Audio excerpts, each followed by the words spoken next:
When the demonstrators began dispersing, a mob of about 300 youths in the Falls Road area started stoning soldiers. The army moved in with vehicles, and the shooting then began. How the incident began, no one's sure. It came out of the blue on a hot summer's evening. Troops of the Royal Anglians said they hit one 16-year-old, but were uncertain if they'd shot any snipers in the Divis flats.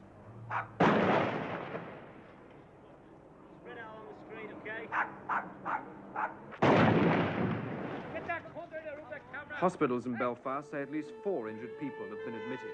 I'm there in the centre. 4th of March, UVF men came to the door and fired the shots, and Joey's hit maybe 6-7 times. And that was on the 4th of March, but he didn't die until the 12th of March.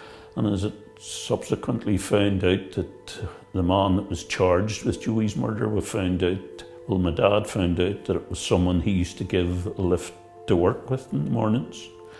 And I think that really affected my father. He could never really talk about that after. And he wasn't sure whether the gunman was actually coming to kill Joey or to kill him because he worked with him. The investigation, it was absolutely horrendous from the beginning. About a week after the murder, my mother actually found a bullet lying in the front path of the house, and it just shows you the amount of time they must have spent if they didn't discover a bullet lying in the pathway. Man across the street, he was able to pick the murderer out from the identity period. My mother went in, she picked the murderer out from the identity period. The man was arrested. The first interview lasted 11 minutes, and the second interview he got at the time was 13 minutes. Was his house searched? No. Even the gun that was used to kill Joey was actually took out of a police forensic lab.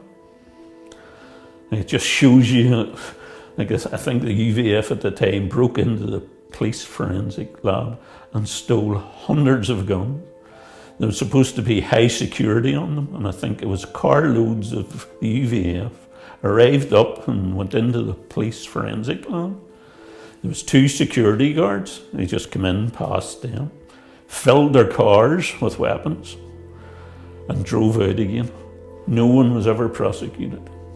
Hundreds of guns taken. When you hear anyone saying drawing a line on it, I would say, stand in my shoes or anyone in my family. Like, my mother was absolutely devastated after Joey's death. She was never the same again. Which is hard.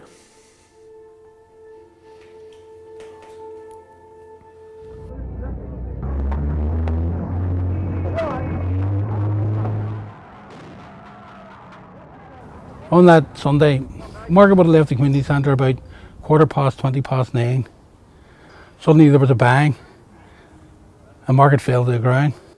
A soldier identified him as a 20-year-old gunman with a gun in the left hand, and then he shot him. That was Margaret. Them double houses are.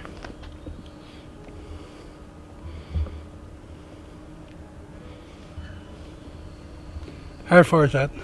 On a bright summer's night, you could mistake a 13-year-old girl for a 20-year-old gunman.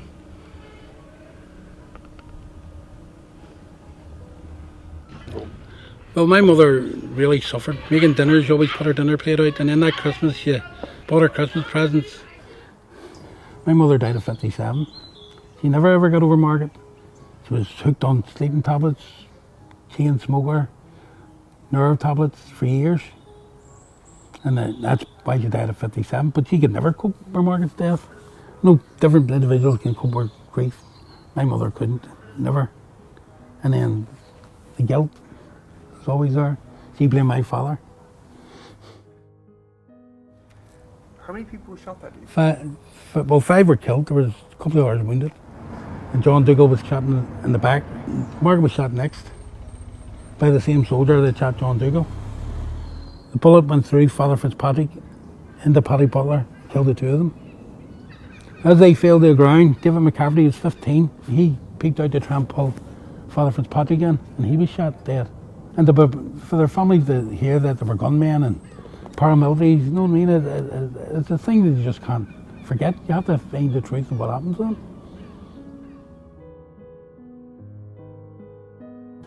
The majority of families don't want prosecutions. All the families in our case don't want prosecutions. They want to hear the truth of what happened that night. That is really what they're looking for. We have a chance, but if we don't get a chance, I'll be distraught. Like, I struggle, but if we don't get this inquest done, I don't know.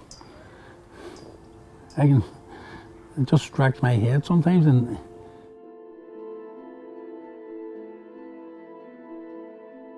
this legacy, I think it's the worst thing that could possibly have happened, because it stops the general public really knowing what's happening. You know, it denies the family that right.